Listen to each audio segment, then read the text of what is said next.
All rise.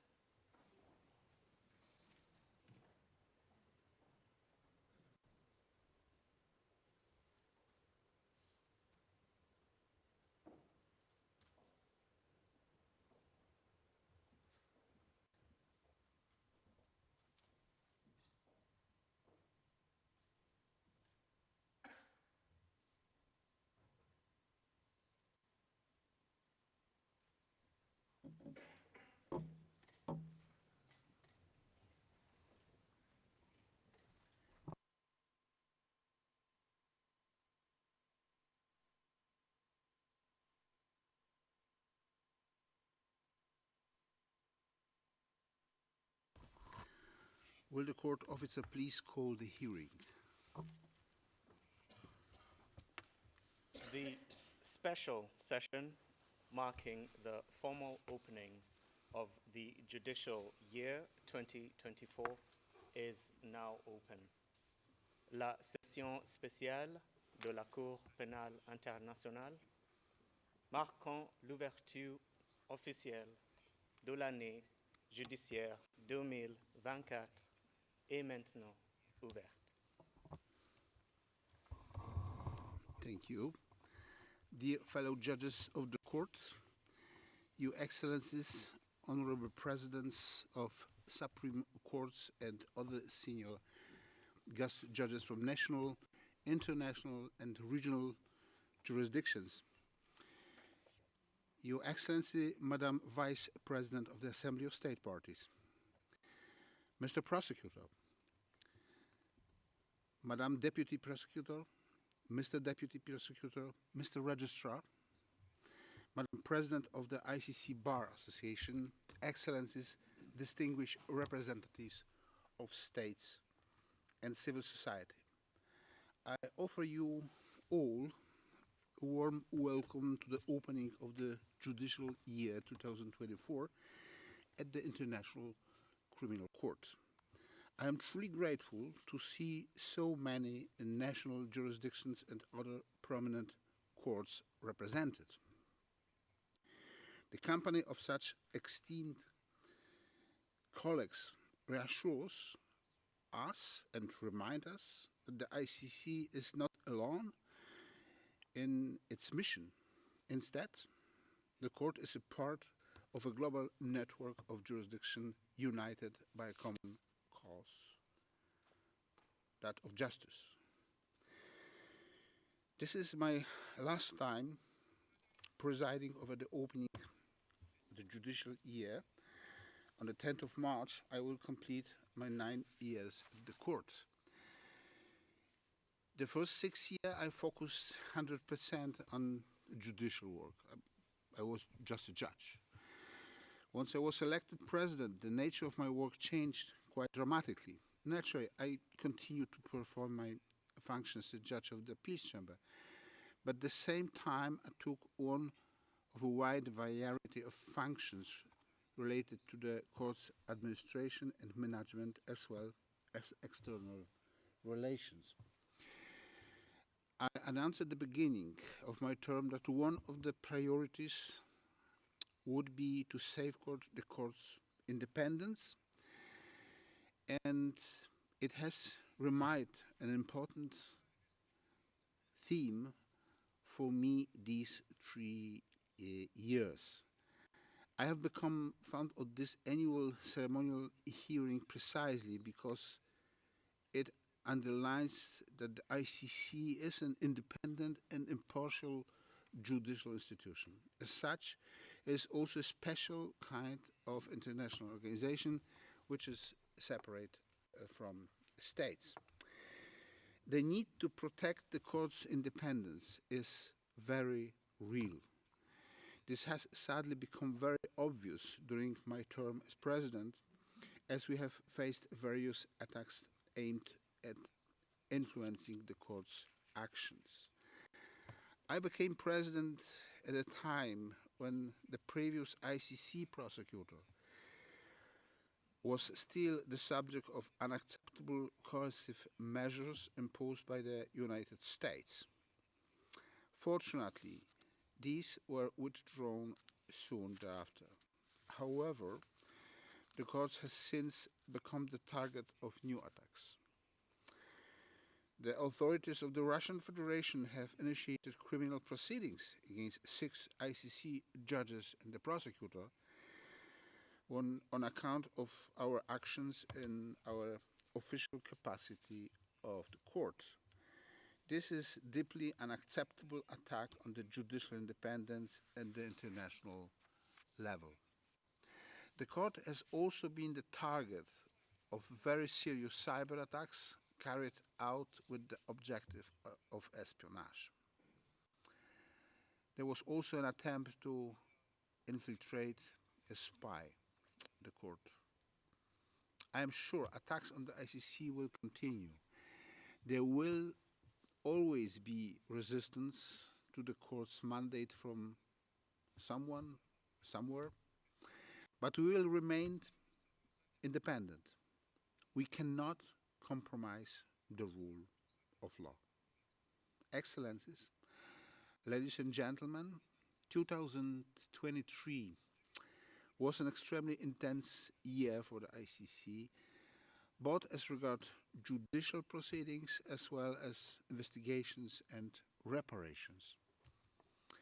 The heavy workload will continue in 2024 as well.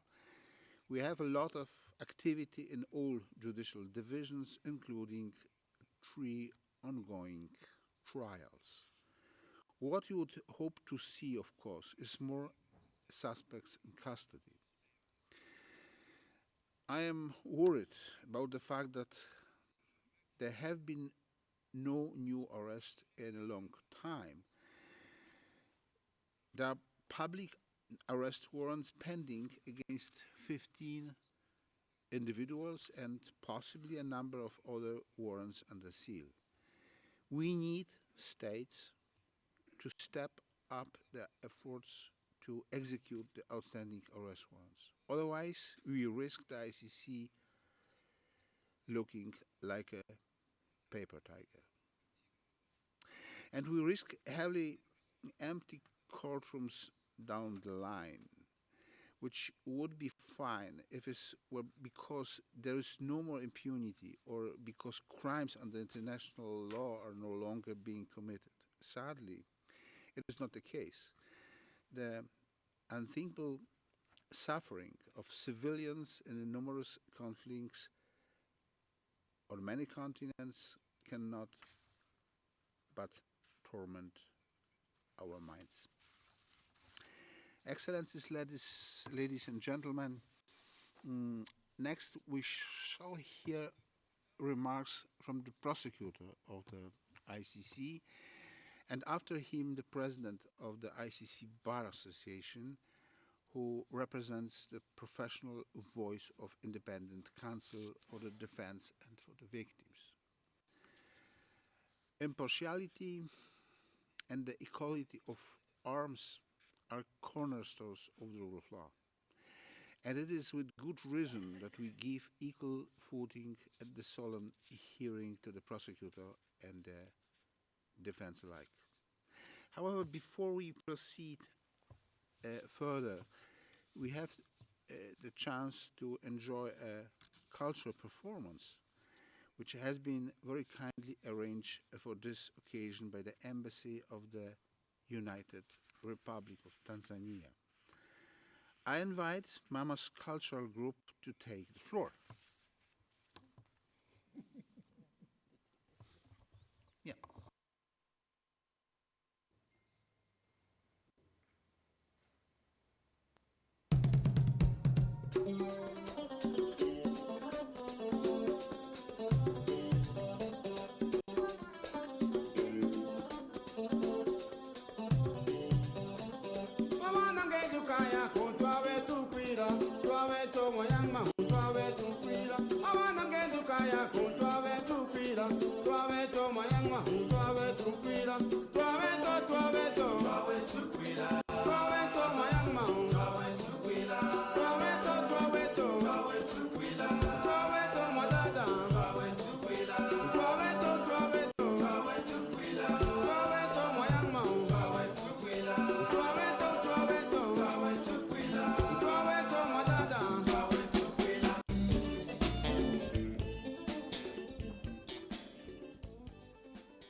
Thank you very much. What a wonderful performance.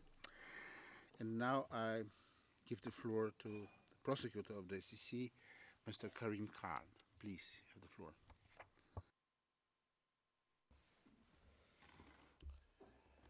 Mr. President, Your Honours, judges of the ICC, newly elected judges of the ICC, deputy prosecutors who've provided so much continuous advice and counsel and support to me, Mr. Registrar, distinguished President of the ICCBA, who so effectively and so importantly represents the interests of defence counsel and legal representatives of the victims, representatives of the Assembly of State Parties, delegates, representatives of the states, Judge Trentifilova, President of the Kosovo Special Court, and friends, it's a great honour to be able to say a few words at the opening of this judicial year. Openings are, of course, not theatre. They have a purpose. It's always apt to pause and reflect when a new judicial year opens, like the new year that we celebrated, that we were fortunate to celebrate on the 1st of January, a time to pause and reflect, to strain our sinews, to hope and pray and plan to do better. New Year's full of hope, of expectation and of promise. And yet at the same time, we are faced with an ugly reality that for too many of God's children, for too many of the most vulnerable and marginalized around the world, the new year that they welcomed in was not full of promise and hope. It was a new year of fear, of mourning, of terror. And that's why we have an international criminal court. Because those tears that are shed, the mourning that goes on, the uncertainty that so many of our brothers and sisters around the world live in as we speak here in this magnificent courtroom, in our robes, is what really should galvanize us to do better. More now, perhaps as much as ever, the law has to be seen as an indispensable part of civilization, not an appendage or an adornment, because we see ever greater suffering of people around the world. We see that in Palestine, in Gaza and the West Bank, in Ukraine, in Darfur, what's happening in Sudan, the plight of the Rohingya. Around the world, we see this increasing, it seems, number of people that would have no hope.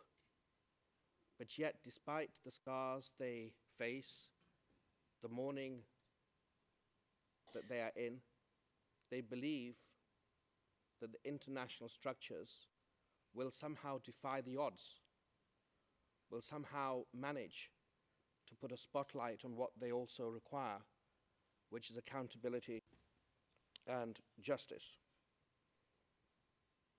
They fear, unfortunately, fear.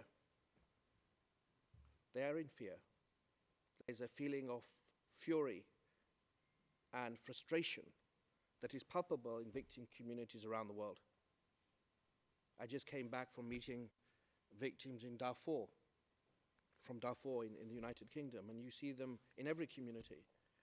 Fear because of what they've endured, fear of what the next moment will bring, and fury and frustration because how is it that in a world of science, in a world of promise, in a world of technology, in a world of commitments, so many feel unprotected, so many feel invisible, so many feel voiceless. And I think, therefore, it's only right, as we open this new judicial year, to focus on our collective obligation to service. Every actor, every participant in the courtroom, with different roles and different responsibilities, but united to serve justice. And the fact that we have so many judges from national and regional institutions. We have the former registrar of the ICC. We have so many state representatives. This is a break in the clouds, a sliver of hope that united together we can move the dial away from a climate of impunity, a climate of terror and fear and heartbreak and sadness and needless bloodshed, towards greater justice. Last year was an extremely busy year for the Office of the Prosecutor. We hope, inshallah, this year will be busier still. We're trying to improve, trying to innovate, learn from what we do every day, learn from the judges in terms of the jurisprudence areas, how we can improve our understanding of the law and the delivery of victims and to justice. And it's been a tremendously challenging year, as the President has mentioned. The cyber attack that the court endured was met with a fantastic response, if I may say so, led by the registrar, and under his leadership, with the support of states, and of course the different organs of the court working together, we faced that with resolute commitment. And similarly, as the President said, judges of the ICC faced warrants of arrest and other elected officials with focus and with an unwavering commitment to discharge their mandates and our collective and individual mandates without being swayed by any extraneous factors. And I think as we march forward, Mr. President, I would also like to thank you very sincerely. A new year also brings new opportunities, welcoming new judges, and saying goodbye shortly to other judges who have served with distinction over the last 9 years, and to yourself. So thank you so much for your service to the court, to justice as President. Thank you for your patience with me. We've always had very candid discussions in terms of the one court principle. And I wish you the very best in what lies ahead. Of course, you have some time to go, but it's only right on this at this occasion, I take the opportunity to thank you for your service to all of the judges of the court, for all states. It's a time to renew our commitment. Let us do better together, because so many people around the world look to this court, not the individuals, look to this court, look to this institution, look to the Rome Statute to vindicate rights when they feel exposed to the awful elements that they are enduring as we speak. Thank you so much.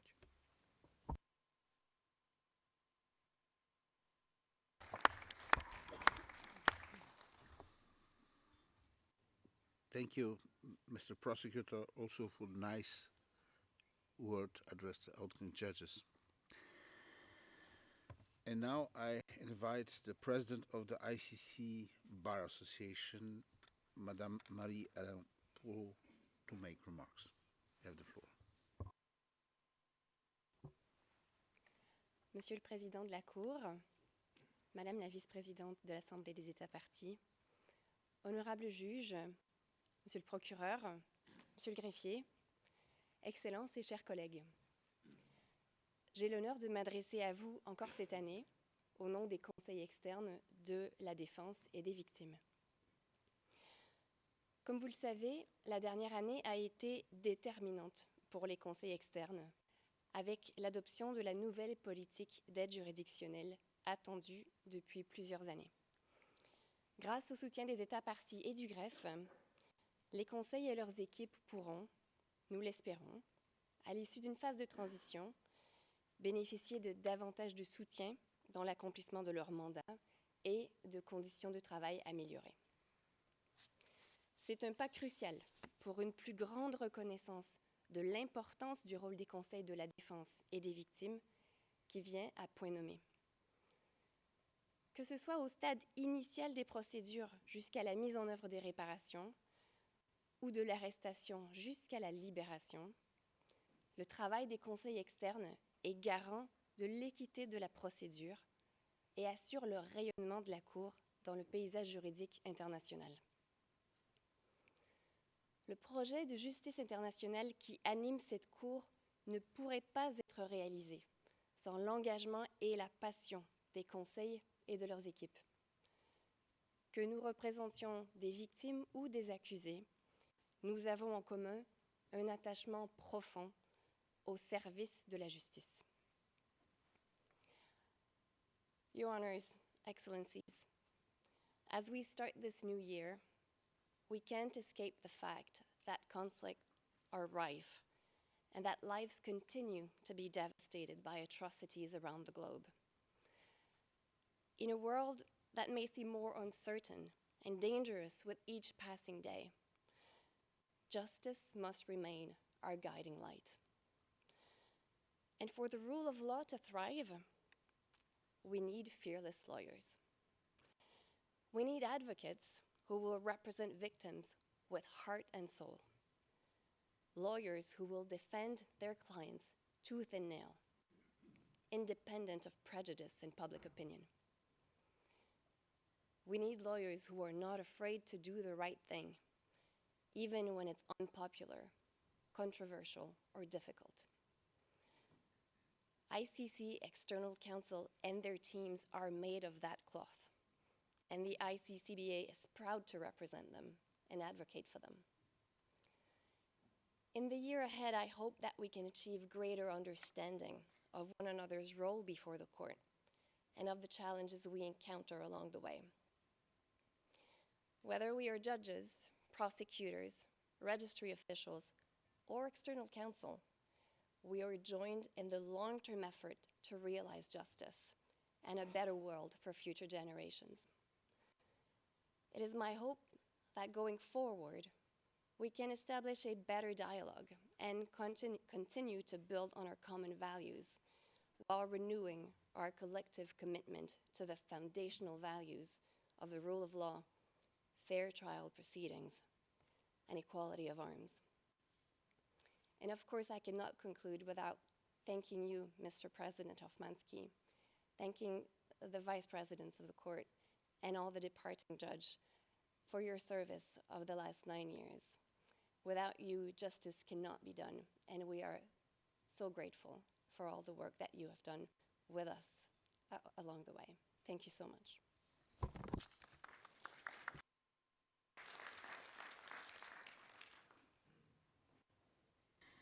Thank you very much, Madame Pro. The next speaker is Mr. Osvaldo Zavala-Hilaire, the Registrar of the ICC. While the Registrar himself does usually not appears in the courtroom, the staff of the Registry, as a neutral organ of the ICC, performs a multitude of functions that are absolutely essential for proceedings to take place. As such, it is very appropriate that we hear a few reflections from the Registrar on this occasion. Mr. Registrar, you have the floor.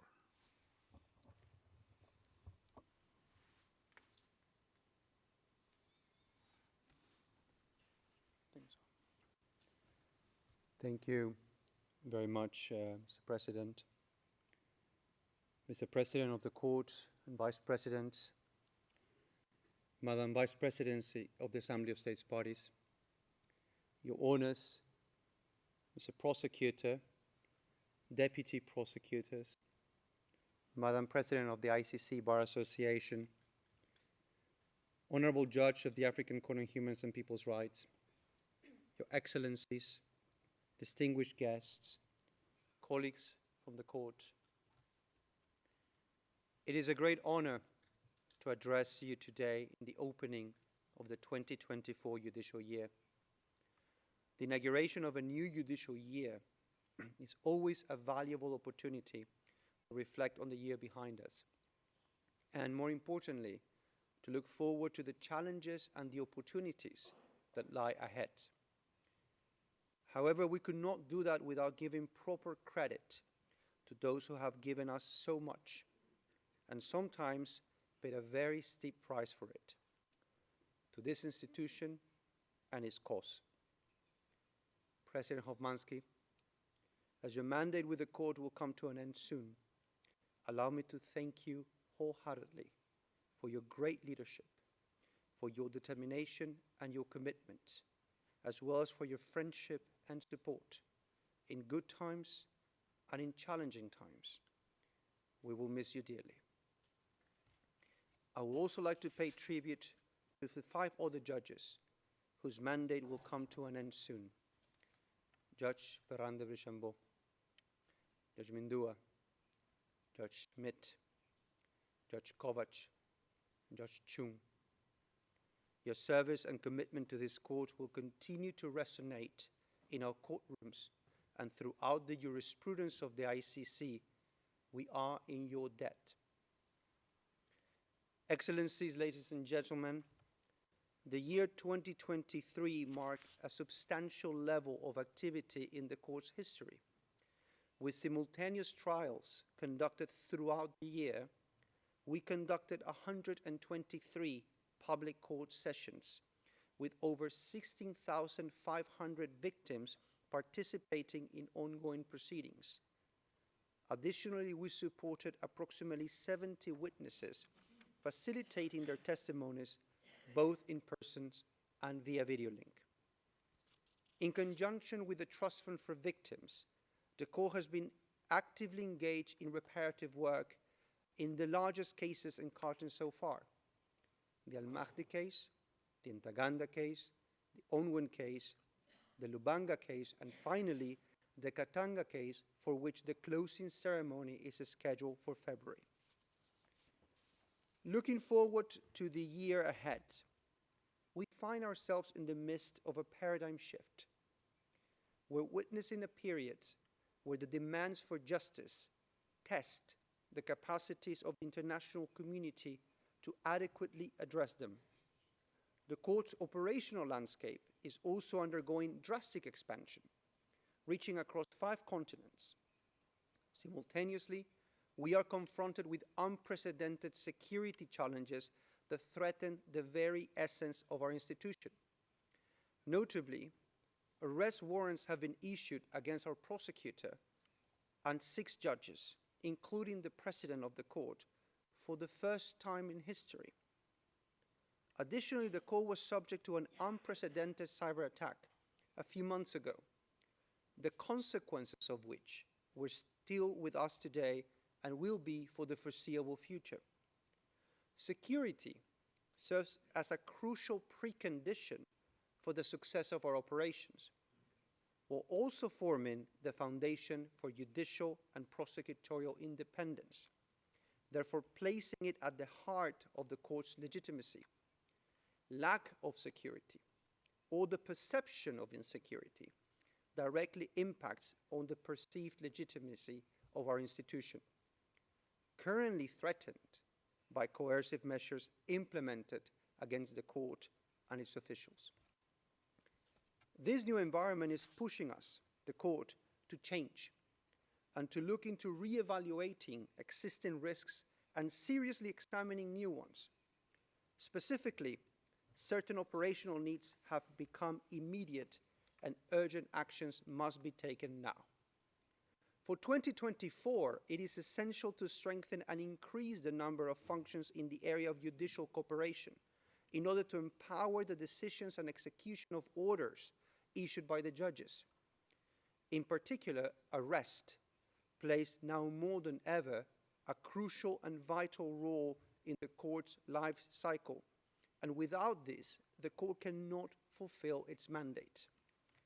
At the same time, we need to enhance the court's security framework to safeguard confidential information, such as the identity of victims and witnesses, as well as to protect our officials, personnel, counsel, and officers, thus ensuring the integrity of our independent judicial mandate.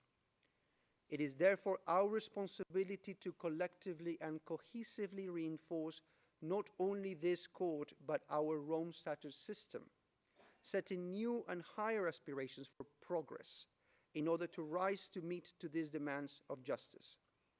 Only through such collaborative efforts can we build on the progress made thus far, positioning the court to effectively and securely deliver on its mandate responsibly, efficiently, and credibly. As we embark in a new year, I am committed as your registrar to continue to work with all of you in the pursuit of these objectives. I would like to take this opportunity to thank states parties, to thank the staff and our personnel, to thank council and their teams, to thank civil society organizations, to thank our partners and our stakeholders for the trust, for the support, and for the commitment that have enabled us to fulfill the mandate of this organization. I thank you, Mr. President.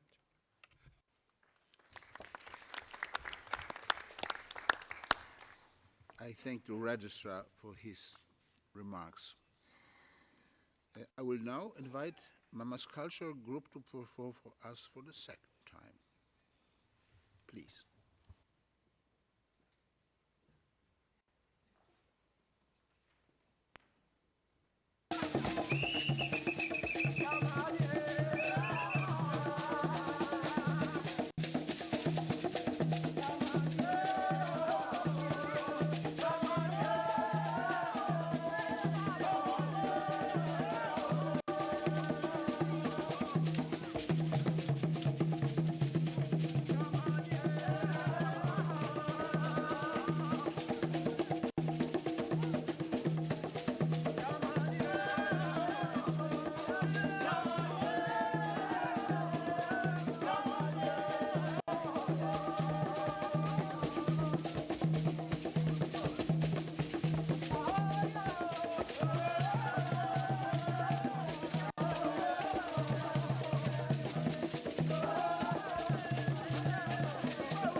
I would like to thank ladies for enriching today's ceremony.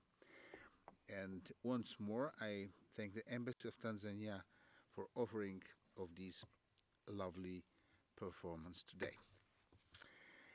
And now, I have the great pleasure to introduce today's guest of honor and the keynote speaker, Lady Justice Stella Isinbakon Anukam, Judge of the African Court of Human Rights and Human and People Rights. We are happy that you are with us, Madam. Judge Anukam is a national of Nigeria, and she has over 33 years of professional legal experience in a wide variety of functions. She was elected judge of the African Court of Human and People's Rights in July 2018 for a term of 6 years. Justice Anukam is the recipient of many outstanding honors and awards such as Integrity Driven Woman in Public Service, Outstanding Legal Advisor in the Federation, the Corporate Amazing Woman of Excellence Award. She is the director of special program of the Nigerian Institute of Advanced Legal Studies and the former director of the International and Comparative Law Department in the Federal Ministry of Justice of Nigeria. I believe I speak on behalf of all of us when I say that we are very much looking forward to hear your keynote speech. Judge Anukam, you have the floor.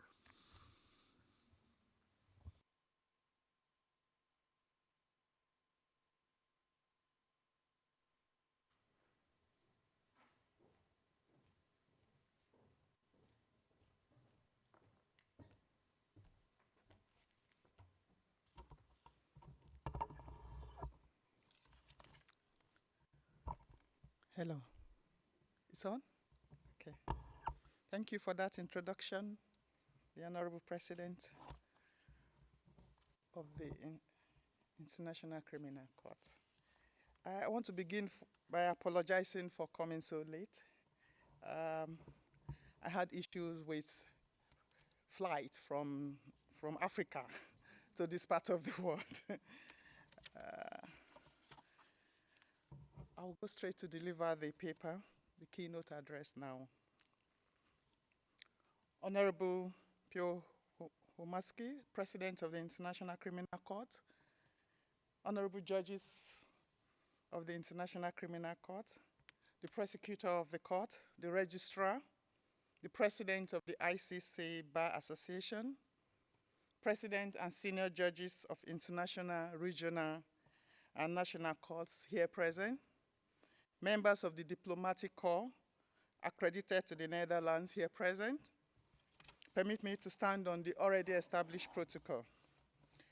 It is with great pleasure, appreciation, and honor that I stand before you today to address this august audience on behalf of the Judge President of the African Court on Human and People's Rights, Honorable Lady Justice Imani Daoud Aboud, who unfortunately, and for reasons beyond her control, is unable to attend this very important event.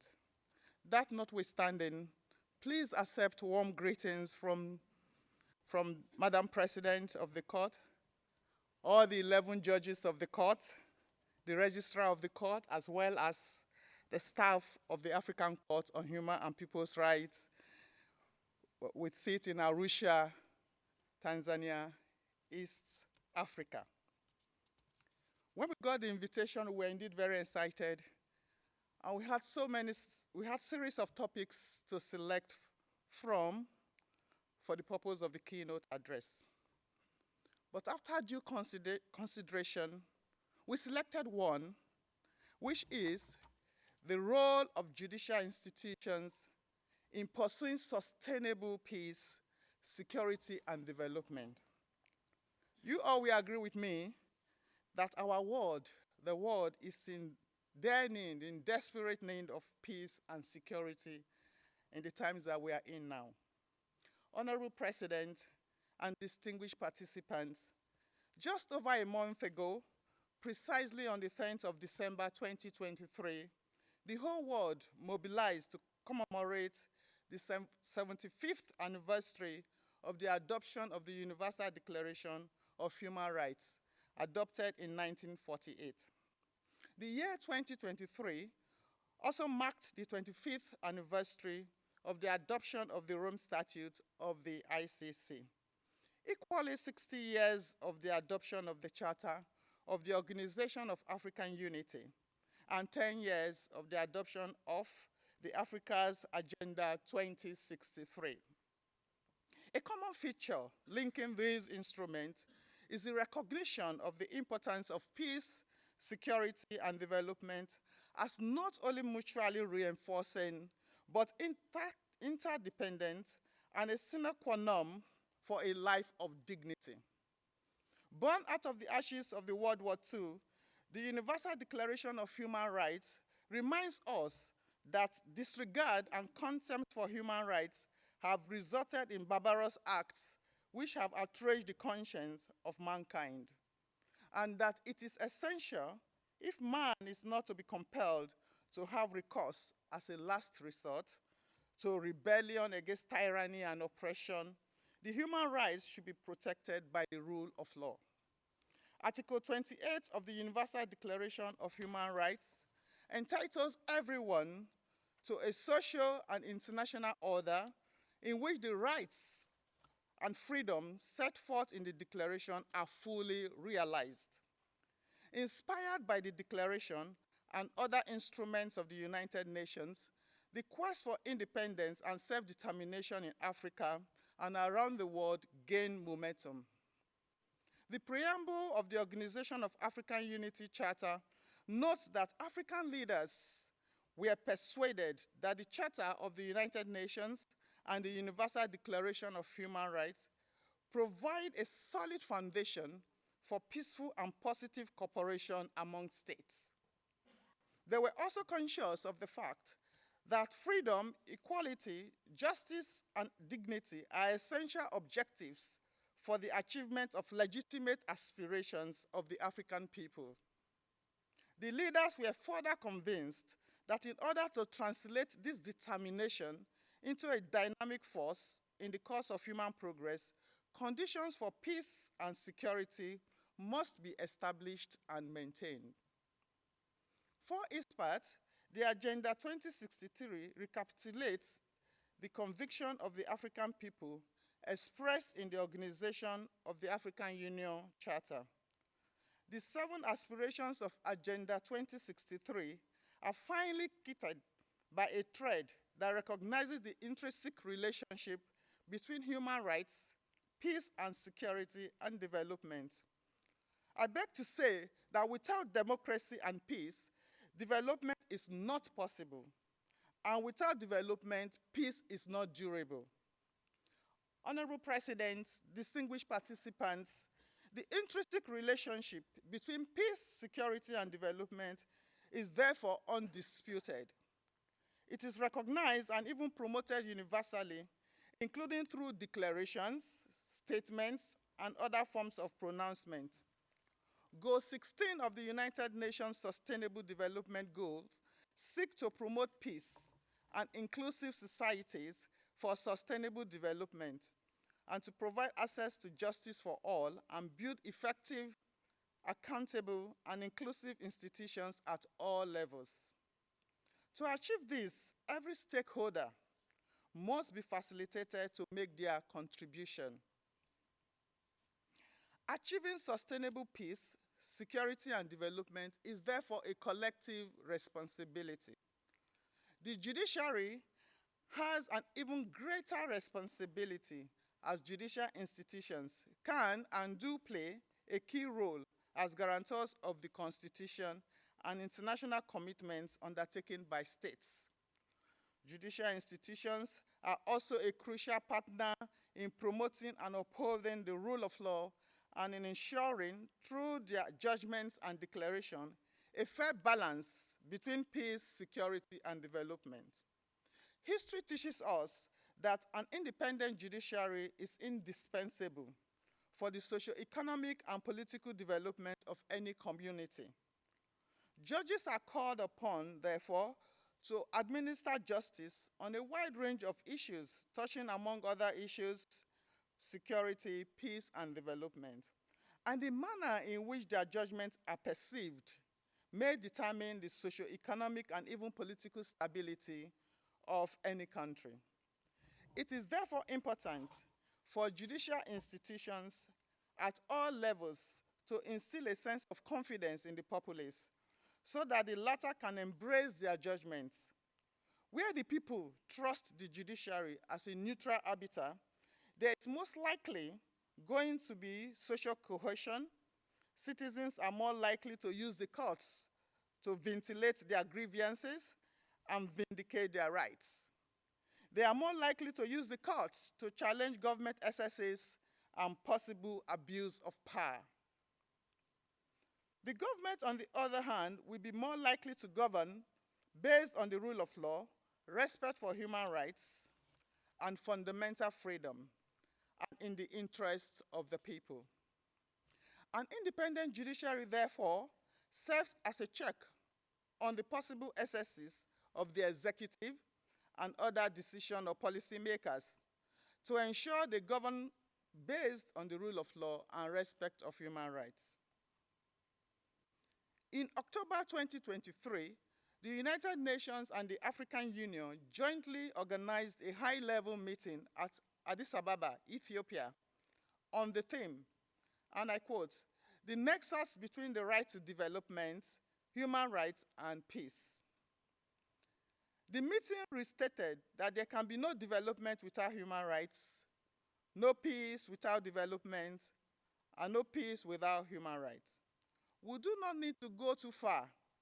All the hotspots today around the world are a result of real or perceived violation of the rule of law, or a violation or perceived violation of human rights or people's rights. Judicial institutions can, have, and should be able to establish through their pronouncement and decision a system where peace, security, the rule of law, and respect for human rights and development can flourish.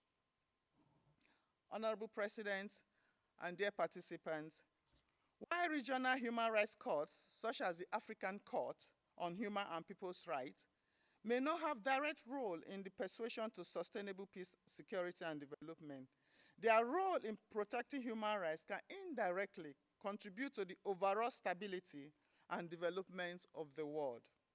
Same is applicable to the International Criminal Court. Permit me at this junction to refer to some of the decisions of the African Court and the International Criminal Court in this regard. The jurisprudence of the African Court deals with a wide range of issues aimed at dealing with socio-economic and political challenges confronting the African continent. The court has so far issued orders for provisional measures and delivered judgments aimed at ensuring stability and peace that can guarantee a conducive environment for development. I want to refer, for instance, to our 2014 judgment in the matter of Action pour la protection des droits de l'homme, APDH versus the Republic of Côte d'Ivoire. The court found in that case that the composition of the electoral body was not in a manner that would guarantee confidence, free and fair election. The court therefore ordered the respondent state to amend its electoral law and reconstitute the electoral body accordingly. The decision of the court was complied with, and the respondent state amended its electoral law and reconstituted its electoral body. And that diffused a very tense political atmosphere preceding the presidential elections in that country. Through the judgment of the court, therefore, the potential threat to security and peace in that country was averted, paving the way for the elections to be held peacefully. A stable and peaceful environment, you agree with me, is a recipe for development. We have similar decisions that have been rendered in the same manner in respect of Benin.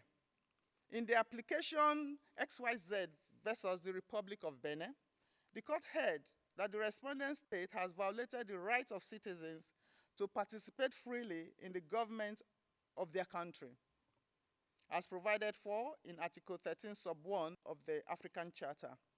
Since the composition of its electoral body, COS LEPI, does not provide guarantees of independence and impartiality as required by Article 17, Sub 1 of the African Charter on Democracy, Elections, and Governance, and Article 3 of the Economic Community of West African States Protocol on Democracy. Equally, in March 2011, at the height of the civil war in Libya, the court was seized with an application by the African Commission on Human and People's Rights against the great socialist people, Libyan Arab Jamahiriya, now the state of Libya. The applicant alleged serious and massive violation of human rights by the government of Libya. Given the nature of the allegations and the circumstances prevailing in that country as at that time, the court considered that prima facie, the allegation should be examined, and using its power, the power of the court under Article 27.2 of the court protocol, it established so motu to adopt provisional measures to avoid irreparable harm being caused to the potential victims. This was important because the alleged violations were driven by the ongoing conflicts in that country that had resulted in alleged indiscriminate killings, imprisonment, torture, and so on. In the court's order, the court painted a picture of the situation where there's an imminent risk of life, loss of human life, and in view of the ongoing conflict in Libya that made it difficult to serve the application timeously on the respondent and to arrange a public hearing accordingly, the court decided to make an order for provisional measures without written pleadings or oral hearing. Honorable President, dear participants, the United Nations, in recognizing the importance of an independent judicial institution, established the International Court of Justice, which is responsible for settling, in accordance with international law, legal disputes submitted to it by states and to give advisory opinions on legal questions referred to it by authorized United Nations organs and specialized agencies. This is in further recognition of the importance of judicial institutions in both maintaining peace and security, and the court as a tool of the rule of law. In addition, the United Nations has supported the creation of tribunals in nation post-conflict situations to prosecute those crimes that are particularly heinous to the international community. For instance, the crime of genocide, which was investigated in the International Criminal Tribunal for Rwanda. Furthermore, the role of the International Criminal Court, where we are today, cannot be overemphasized. The court is a permanent and international court established to investigate, prosecute, and try individuals accused of committing the most serious crime of concern to the international community as a whole. The ICC prosecutes the perpetrators of heinous crimes such as war crimes, genocide, crimes against humanity, and the crime of aggression, and therefore provides remedy to victims. By holding the perpetrators accountable, it ensures that justice is served and prevents further crimes from occurring, hence contributing to sustainable peace, security, and development. The International Criminal Court also contributes to the creation and reinforcement of global norms against impunity for the most serious crime. This in turn facilitates shaping a shared understanding of acceptable behavior in the international community, hence contributing to a more stable and secure world. For instance, this can be seen in the case of the prosecutor versus Thomas Lubanga Yellow, who was found guilty by this great court, the ICC, on the 14th of March 2012, of the war crimes of enlisting and conscripting children under the age of 15 years and using them to participate actively in hostilities, child soldiers. He was sentenced on the 10th of July 2012 to a total of 14 years of imprisonment. On the 15th of March 2020, Thomas Lubanga Yellow was released after having served 14 years of imprisonment. The reparation proceedings for victims started on the 7th of August 2012. The conviction serves as a lesson of accountability to other individuals. It shows that despite your position as a public figure, you can be held accountable for the grave crimes you commit. Equally instructive is the case of the prosecutor versus Bosco Tangada. Mr. Ntaganda, a former deputy chief of staff, and Commander of Operations of the Forces Patriotiques pour la Libération du Congo, FBLC, was arrested and charged with 13 counts of war crimes and 5 counts of crimes against humanity allegedly committed between the period of 2002 and 2003 in the Turi district of the Democratic Republic of Congo. On the 7th of November 2019, Busco Ntaganda was sentenced to a total of 30 years imprisonment. The ICC appeal chambers confirmed the conviction and the sentence on the 30th of March 2021. On the 14th of December 2022, Mr. Ntaganda was transferred to the Kingdom of Belgium to serve his sentence of imprisonment at the Lacy-en-Hout prison. This laudable and landmark judgment by the ICC, ladies and gentlemen, should and will serve as a deterrent to those that are power drunk when in power and invariably contribute to sustainable peace, security, and development. As I conclude, honorable judges, your excellencies, and distinguished audience, I wish to reiterate that in the absence of peace and security, we cannot develop. Without development, our world cannot have enduring peace, as conflicts arise in part due to development failures. Peace and development are two sides of the same coin. Peace, stability, and prevention of violent conflicts are inherently tied to sustainable development.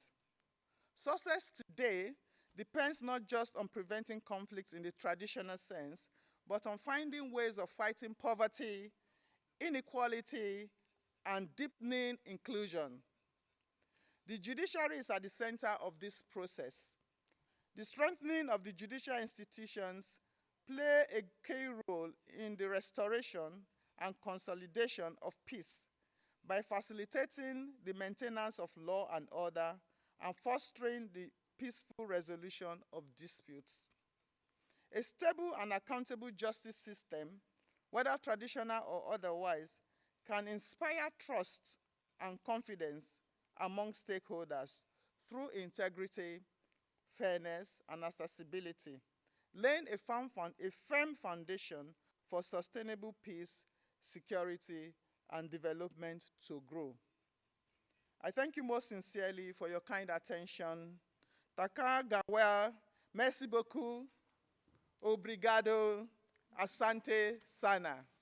Thank you very much.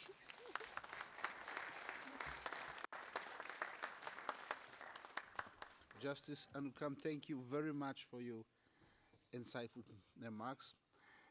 I particularly appreciate the eloquent manner in which you drew the attention, a connection between peace, security, development, and the rule of law. Indeed, these essential values and goals for all humankind are closely interconnected. And I could not agree more with you that both the African Court of Human and People's Rights as well as the ICC make important contribution towards these objectives to the judicial work. Thank you again, and please take our warmest greetings back to the President of the Court as well as you colleagues. Excellencies, ladies and gentlemen, we have arrived to the end of this solemn hearing. In a moment, we will have a chance for more informal discussion in the lobby of the court with coffee and tea. After that, the judges of the ICC and the visiting judges from national, regional, and international jurisdictions will continue to the judicial seminar of the ICC, which in this year is titled Securing Meaningful Justice for Victims, Models and Experiences. At this event, we will be comparing practices of different forms of reparations, as well as the position of victims in criminal proceeding. with this seminar, we wish to facilitate the flow of ideas and good practices across jurisdictions, and we hope to promote a victim-sensitive approach to justice for the gravest crimes. While the seminar is a closed event, a public report will be published in due course. Once more, thank you all for joining us at this symbolic event and thereby expressing your commitment to independent and impartial international criminal justice. I hereby declare the Judicial Year 2024 of the International Criminal Court opened. The hearing is concluded. All rise.